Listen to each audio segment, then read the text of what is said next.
Action. Assalamualaikum warahmatullahi wabarakatuh. Nama gue Ibu Erni Yuniarti dari SMP 35 Banjarmasin. Hari ini gue presentasi tentang tugas 2.3.7 implementasi pendidikan inklusif di tempat saya bekerja. Bapak Ibu, dalam tugas ini saya harus menyiapkan project untuk nanti kedepannya akan melakukan suatu tugas yang harus bisa diselesaikan dalam tempo 1 sampai 2 bulan ke depan. Implementasi pendidikan inklusif di SMP Negeri 3 Banjarmasin. Nanti saya mempunyai misi bahwa sekolah ini harus mewujudkan sekolah ramah bagi semua peserta didik. Fasilitator saya, pembimbing saya adalah Bapak Profesor Utomo. Saya adalah peserta pendidikan inklusif mahir batch 2 kelas 2. Nanti hal-hal yang akan dipelajari adalah bagaimana pengertian pendidikan inklusif, kemudian prinsip pendidikan inklusif, tahap pelaksanaan pendidikan inklusif, merancang bagaimana pembelajarannya, prosesnya, dan bagaimana peran kita di sekolah dan di lingkungan. Jadi pada dasarnya saya mempunyai artikel atau jurnal ini ya yang akan saya jadikan sebagai rujukan literatur abu-abu, artinya merupakan sumber yang informasi akademik yang harus dipublikasikan ya di luar penerbit akademik komersial seperti laporan, proceeding atau artikel daring. Jadi saya menggunakan literatur abu-abu oleh Ibu Ceria Hermina dan kawan-kawan pada saat jurnal 2025 dengan judul Pendidikan Inklusif dalam Literatur Akademik. Beliau menggunakan analisis bibliometrik berbasis Scopus. Jadi inilah menjadi dasar saya mengambil sebagai literasi atau rujukan dari proses tugas yang saya lakukan. Nanti di evaluasi literatur itu mempunyai accuracy, authority, dan accuracy. Jadi ada bukti, ada penerbitan, dan ada artikel yang menjadi dasar. Nanti hasil penelitian ini nanti merupakan menjadi kebijakan penting dalam praktik pendidikan inklusif terutama di negara berkembang termasuk yang akan melaksanakan di sekolah ini. Sebagai terbelakang dasar penelitian saya adalah mengapa pendidikan inklusif itu penting, karena pendidikan inklusif merupakan hak seluruh warga negara tanpa terkecuali termasuk peserta didik berkebutuhan khusus atau PDBK. Pemerintah Indonesia mendorong setiap umum untuk memberikan akses pendidikan yang setara dan berkeadilan melalui penyelenggaraan pendidikan inklusif. Nah, sekarang kondisi yang saya ambil di sekolah itu adalah sekolah mempunyai 8 sekarang ya, untuk 2026-2027 8 peserta didik berkebutuhan khusus. Jadi benar-benar harus mempunyai layanan pendidikan yang sesuai dengan kebutuhan mereka.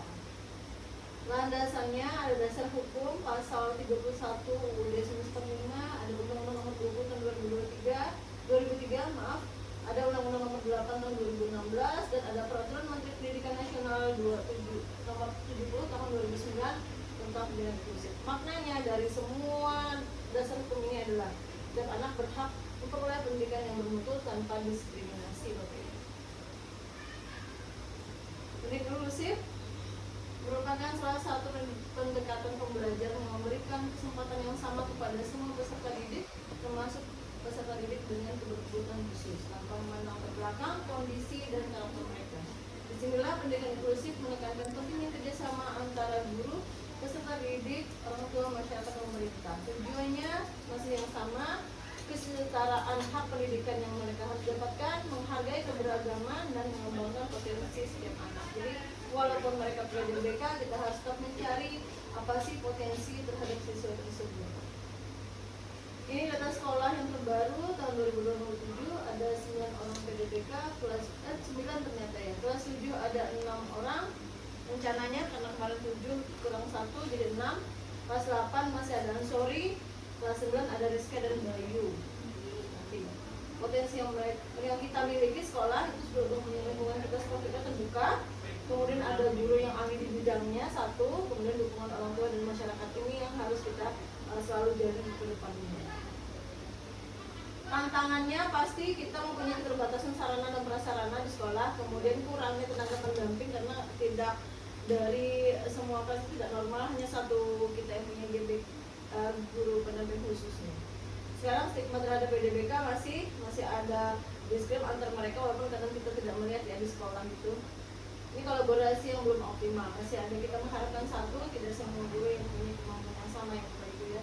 Nah, karena kedepannya guru itu harus mengajar siswa dengan kemampuan yang beragam, otomatis kemudian melakukan diferensiasi pembelajaran.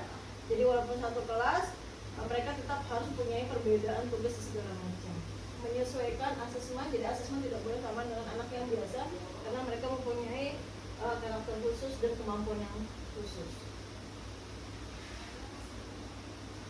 Strateginya nanti kita bersama-sama di sekolah memetakan kebutuhan siswa, mau pembelajaran berdiferensiasi seperti yang ulun sampaikan tadi, kemudian modifikasi asesmen yang berbeda, menciptakan kelas yang ramah, kolaborasi dengan orang tua, kolaborasi yang terguru, dan peningkatan kompetensi secara bertahap. Peningkatan kompetensi secara bertahap itu sudah mulai dilakukan juga oleh program pendidikan, program kementerian apa ya judulnya itu, pendidikan inklusif kalau tidak salah.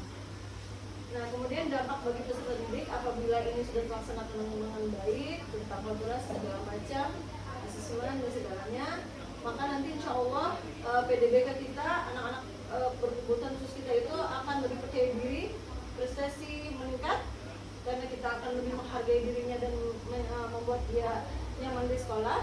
Kemudian keterampilan sosial berkembang, mudah-mudahan dia bisa berkembang dengan menumbuhkan potensi dirinya. Nah, untuk siswa reguler, siswa yang biasa, mudah-mudahan mereka akan menjadi lebih empati untuk PDBK dan menghargai perbedaan serta memiliki karakter toleran. Nah, ini yang kita masih mungkin belum bisa terlihat tampaknya di sekolah. Jadi mudah-mudahan semuanya bisa toleransi dengan PDBK tersebut. Dampaknya untuk sekolah nanti budaya sekolah lebih inklusif, lingkungan aman dan nyaman, menjadi contoh praktik baik. Kemudian di masyarakat mengurangi stigma terhadap disabilitas dan membentuk masyarakat yang lebih peduli dan berkeadilan. Ini diharapkan muncul outputnya terakhir. Jadi siswa itu dan keluarganya itu bisa nyaman tinggal di lingkungan walaupun dia PDBK gitu. Ini tahap pendaftaran, ada peserta didik baru, kemudian identifikasi didik, asesmen, kemudian juga profil peserta didik, ada perencanaan pembelajaran bersama, nanti pelaksanaan pembelajaran, penilaian, dan terakhir nanti laporan hasil belajar. Jadi mereka memang seharusnya raportnya tersendiri, tapi sekarang masih belum ada contoh tersendirinya. Nanti prosesnya ini sama saja, menyesuaikan isi materi yang kita lakukan ya, menyesuaikan posisi dan tempat duduk, menyesuaikan format penyajian, tugas belajar, waktu pembelajaran, menyesuaikan cara belajar. Perannya, pendidikan khusus membutuhkan dukungan dan kolaborasi berbagai pihak, sekolah, orang tua, masyarakat, dan lingkungan pasti. Peran sekolah, guru khusus ada, kita seharusnya ya, guru umum dan pendidikan bekerja sama untuk memenuhi kebutuhan peserta didik serta mendukung pembelajaran dan partisipasi semua peserta didik. Untuk orang tua diharapkan orang tua bisa bekerjasama dengan sekolah untuk memastikan anak mereka itu menerima layanan dan penyesuaian yang diperlukan. Selain itu, mereka juga dapat membantu anak-anak mereka dengan cara memberikan lingkungan rumah yang mendukung pembelajaran. Masyarakat nanti dia dapat menciptakan lingkungan sosial yang mendukung, walaupun mungkin kalau di masyarakat masih minim informasi tentang bagaimana seharusnya PDBK itu diperlakukan di masyarakat. Jadi itu sosialisasi sebenarnya bukan dari kita, itu dari pemerintah seharusnya untuk mensosialisasikannya. Pemerintah dapat menyusun kebijakan regulasi yang mendukung pendidikan inklusif, baik sebenarnya bukan hanya di sekolah, sebenarnya di lingkungan juga penting. Walaupun belum pernah ditemukan ada sosialisasi untuk masyarakat khusus untuk anak inklusif. Kesimpulannya, pendidikan inklusif bukan sekedar menerima peserta didik berkebutuhan khusus di sekolah, tetapi memastikan setiap anak memperoleh kesempatan belajar yang bermakna sesuai kebutuhannya.